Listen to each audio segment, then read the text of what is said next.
Okay, today's the last day of Chanukah. So let's talk about Chanukah. Today's Eis Chanukah. And the Rebbe loves Eis Chanukah. It's one of the Rebbe's Yomim Tevim. Meistach. I don't know if you know, by the Peilish Chassidim, they say that until Eis Chanukah, you could say Ksiva v'Chasima Teva. I think that's like, there's a...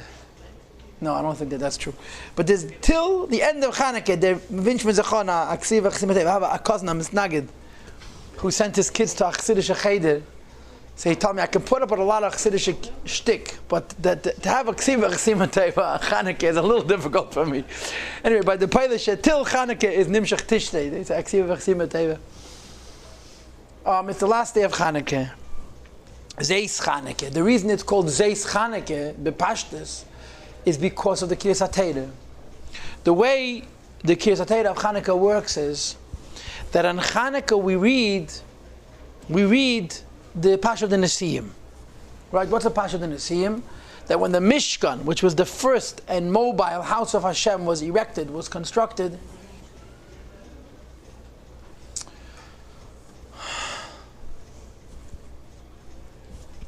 so the Nesiim, the princes, the leaders said that they're going to wait for the Jewish people to give whatever they're going to give. And they figured there'll be a significant shortfall, there won't be enough. And they decided whatever is remaining from the debt to build the Beis HaMikdash, they'll divide 12 ways, and each one will pay 1/12. And what happened was they underestimated Klal Yisrael. Yidden gave Daiva Hesed, it was more than enough, and they were left holding their checkbooks. But the Nishgedaft, every Jew gave what he needed to give, and they didn't need the Nesiim. And the Nesiim, of course, felt terrible, and they were also embarrassed. So the Eibishter made a ness that they were the ones to bring the Avnei Hashem and Avnei Amiluyim. I don't know if you know this, that the stones that were in the breastplate of the Kohen Gadol were brought by the Nesiim. And it's a pasuk in Parshas Vayakel. V'Nesiim heviu eis Avnei Hashem ve'eis Avnei Amiluyim la'evid v'lacheshen. So the word V'Nesiim is missing yuds.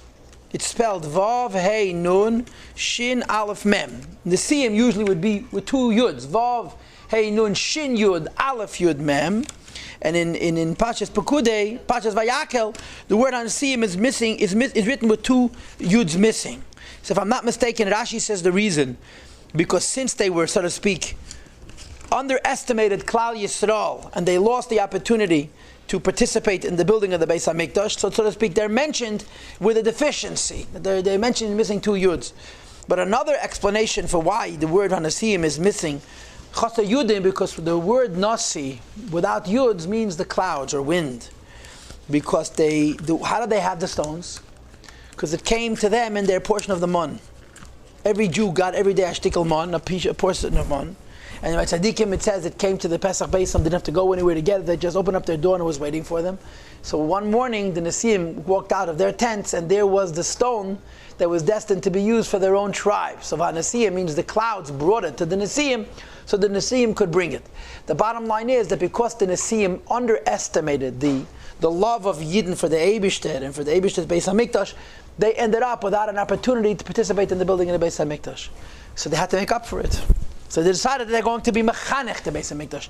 That they're going to do the Chanukah. They're going to be mechanech the Beis HaMikdash. They're going to bring karbanos, and each one is the beginning of Nisan. As soon as the Mishkan is up and ready to roll and in function. So even though they didn't participate in the building of the Beis HaMikdash, they'll create the inauguration of the Beis HaMikdash.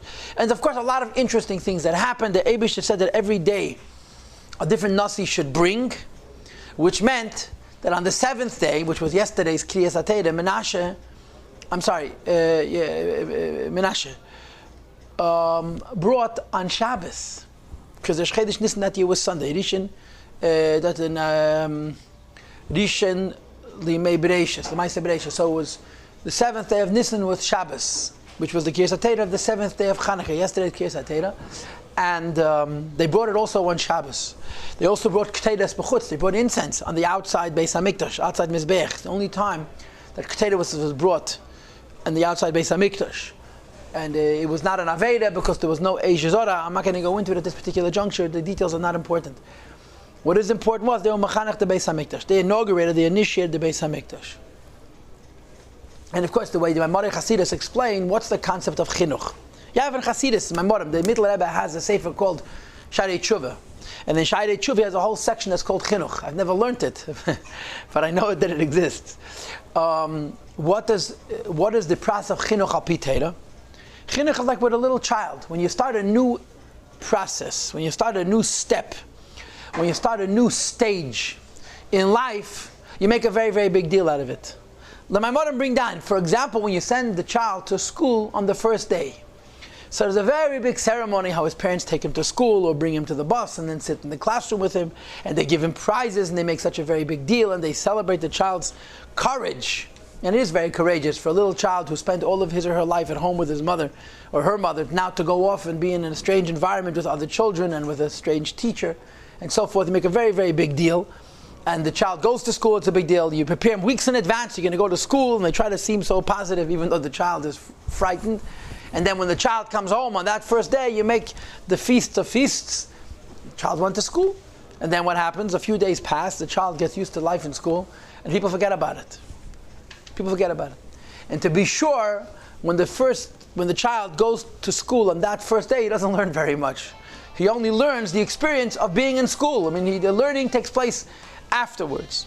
But this is the Seder of Chinuch. This is what the Eibusha set up his world, that when you have a moment or a circumstance of initiation, of beginning, of Chanukah, Banayin, Upfrischen, to renew something, the very beginning is a very big celebration. And then once it's established, then things fall into place, everything is normal, and you make less of a big deal out of it. And this is true in every aspect of the Eibusha's creation, including the Beis HaMikdash. Beis HaMikdash was built. The first thing that was done was a big Chanukah, a big celebration with extra karbonis and so forth and so on. Once the Beis HaMikdash was built, once the Beis HaMikdash was established, so it's no longer a big deal. It's done. And of course, Hasidus talks about how you should view this process of chinuch. How should you view this initial event of making a very big tzimis out of something when it begins? And it's very similar to the theme of the Chasana Maimed that we learned a couple of weeks ago. What happens when a person gets married? You make a very big deal. And then a person gets married and God is nothing. A young man hat mir gesagt. And when I was a chassan, hat das nicht gesagt. But a chassan in the week of Sheva Brachas is like an esrik. You look at it, you touch it, you hold it, and then it's shane, so beautiful. And after that week, he goes in the garbage. The initial week, the initial period of Chanukah is a very, very big celebration. So the Maimorim explain the following: that when you start something, the first step in developing it properly is to create a kesher, to create a connection. A child goes to school, so the child has to develop a connection with the concept of school and with the idea of learning.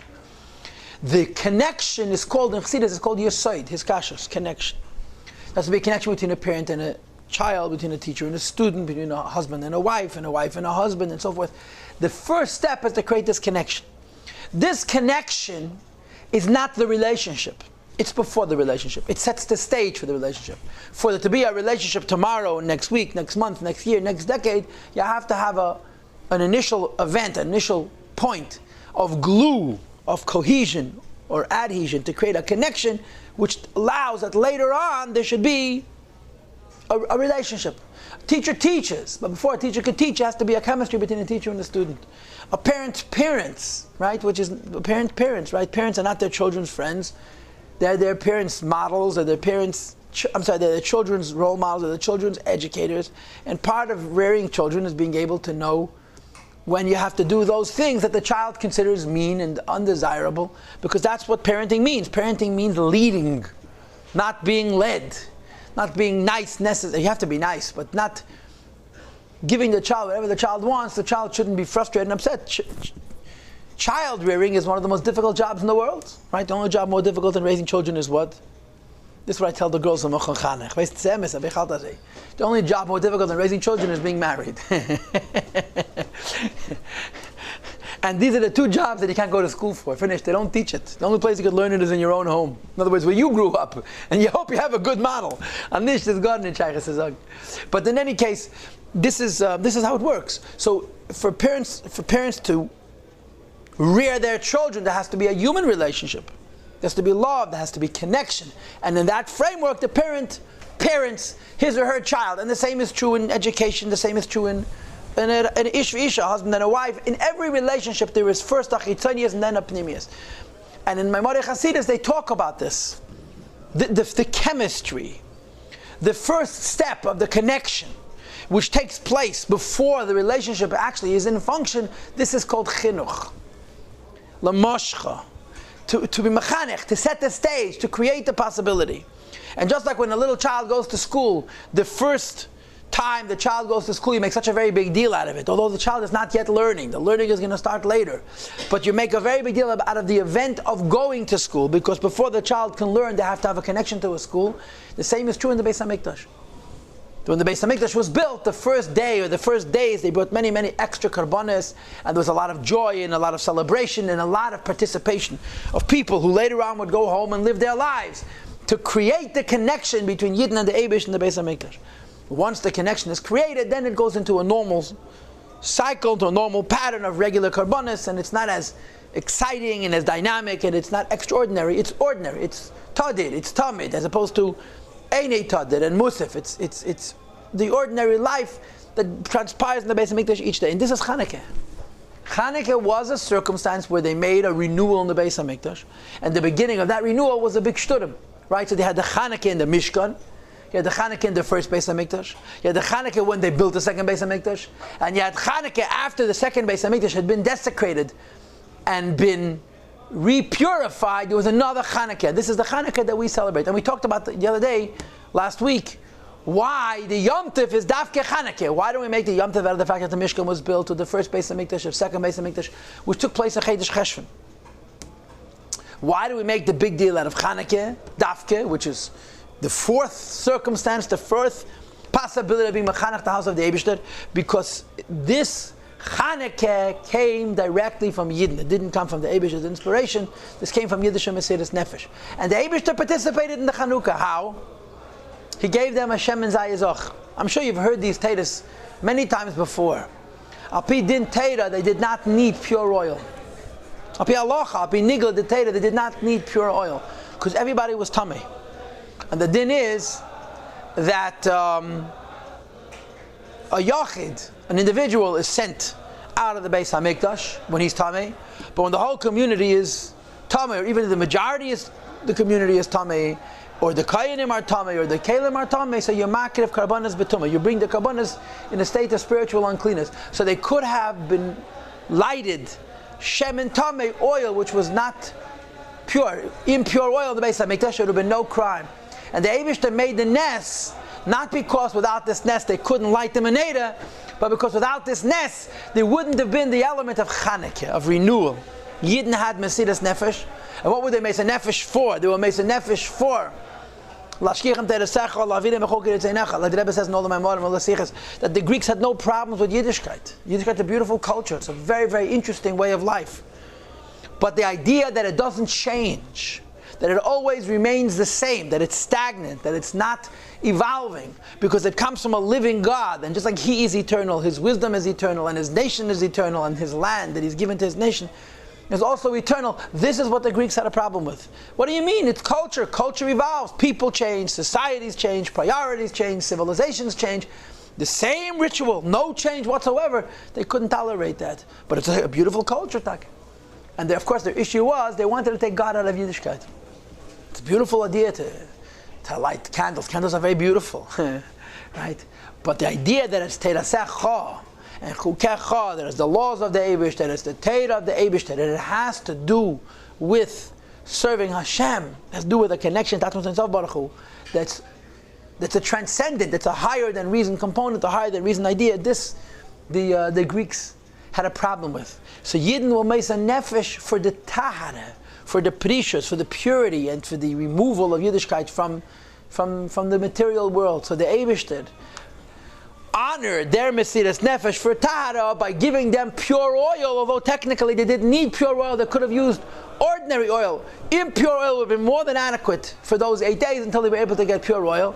But Yidden will make a nefesh for tahara, so the Eibishter provided them with oil that was pure. And in Chassidus it's brought nacha kvetch. And the Lashon Gemara is that there was pach echad shemen, which was munach b'chesam shel kein gadol. It was one jug of oil that was laying with the seal of the high priest.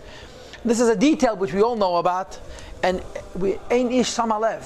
Since when does the oil of the menorah have to have the approval of the kein gadol?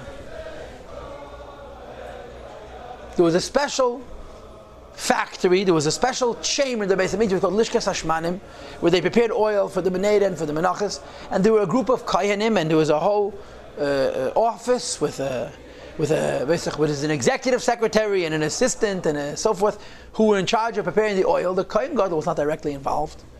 So it's the pshat pach echad shem menuch v'chasam shel kein gadol. So there's different pshatim. What Chassidus says is that this was the whole chiddush, that they didn't find a pure jug. They found pach echad, a singular jug, a jug that represents echad. There is no other jug like it, because it's munach b'chesam shel kein gadol, has the seal of the high priest. The high priest is called yechida of nefesh, right? The Kodesh HaKadoshim is yechida of makim. Yom Kippur is yechida of zman. And the Kohen Gadol is yechida of nefesh. He represents the very essence of the Jewish soul. And the idea that this jug had the seal of the Kohen Gadol, not all the jugs had the seal of the Kohen Gadol. This jug had the seal of the Kohen Gadol, because it represented the yechida leyachtach, the yechida, the pinta leyid, for which yidin will meisa nefesh. And the Eibush arranged b'nes goloi, that they should find that one jug, and there should be not enough for it to burn 8 days. There should be only enough to burn 1 day, and the Eibush made a nest, and it burned 8 days, and that's why we have 8 days of Halav Eidah. So this was the Eibush's chinuch. The Eibush was machanech, the Beis Hamikdash, but the story of Chanukah with this jug of oil. And therefore, now that I digressed, on Chanukah we read from Pashas Nosei the Nesiim's Karbonis, because this was the first event of Chinuch. You understand? By the story of Chanukah, it was the fourth event of Chinuch in the Beis Hamikdash. But we read from the Torah how the Beis Hamikdash was inaugurated, how the Beis Hamikdash was conditioned, was initiated the first time around through the Nesiim. So on the first day of Chanukah we read the first carbon, the second day we read the second carbon, the third day you read the third carbon, the fourth day you read the fourth carbon. And it's not so simple, because the first day you read Taka the first and the second, I believe. And the second day you read the second and the third day you read the third and the fourth day you read the fourth and the fifth. And the fifth day you read the fifth and the sixth. And the sixth day you read the sixth and the seventh. And the seventh you read the seventh and the eighth. And on the eighth day you read the eighth and the ninth and the 10th and the 11th and the 12th. And then it says, ZOS CHANUKA HaMizbeach. This is the Sach HaKol, this is the sum total of all the karbonos that all the Nesiim brought. And you go into Aharon HaKoyin. Aharon HaKoyin lit the menorah, right? And Kain Asas HaMenorah. That's how today's Kiyas HaTorah finishes. It's quite long. So, ZOS CHANUKA is different than the other 7 days, because each day of Chanukah we read a section of how Klal Yisrael was machanech. They inaugurated, they initiated, they opened up, they prepared the Beis Hamikdash. But after it was all done, the Torah tells us a sach hakel, a total. There were this many plates and these many spoons and this many cups and this many animals and this much incense and so forth and so on. A sach hakel. If 12 Nesiim and each one brought in a pot and an ayil and so many sheep and so many goats and so many rams and so many oxen, the sach hakel, the total of all of them together, was kach v'kach, was so much and so much. This is what we do on ZOS CHANUKA. It's a total, it's a summary. You understand? Now, in Gemara you would have, the question, Minyan Alamali, why do you have to, we can all count. The Torah mentions the karbonos for the 12 Nesiim, and then the Torah says, if you add up the gifts of all 12 Nesiim, it adds up to this sach hakel. Why, we can all count, why does the Torah have to enumerate it? This is in Rambam, it's very typical. Whenever the Rambam does something that involves details, after he finishes, he summarizes. He says the number of details that I just listed was whatever it is, 207 or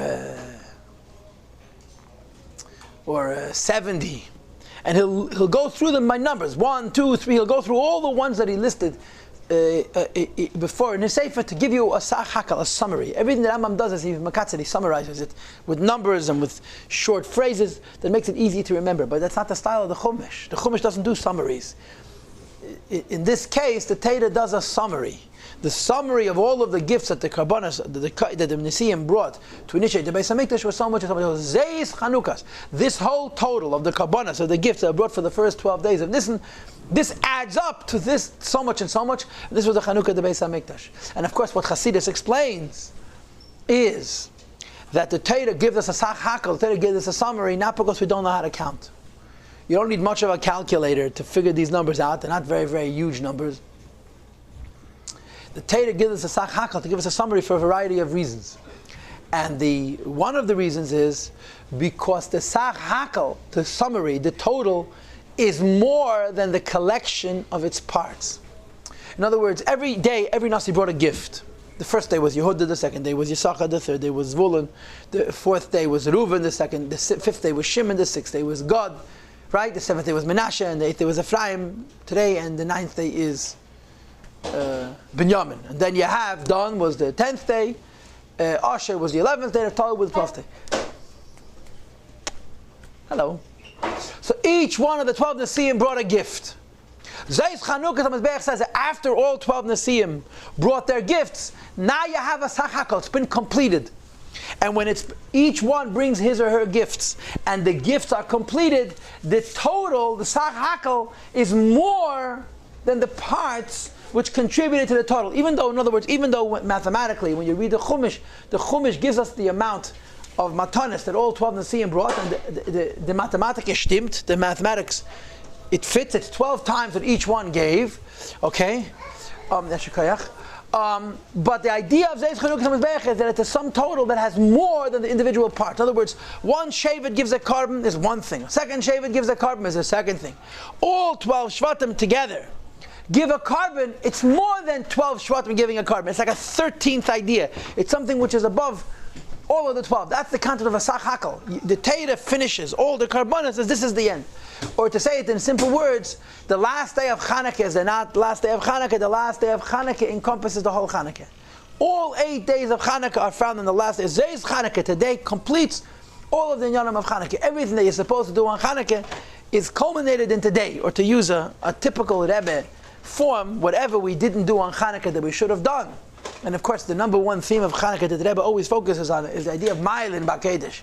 You have to ascend in holiness, you have to grow, and you have to add, and you have to increase, so on and so forth. Comes the last day of Chanukah. Today is the sach hakel. It's the last day, and there's an opportunity to complete and to perfect whatever aspects of Chanukah were not 100% as they were supposed to be. So this is the theme, this is the concept, this is the inyan, this is the message of ZOS Chanukah.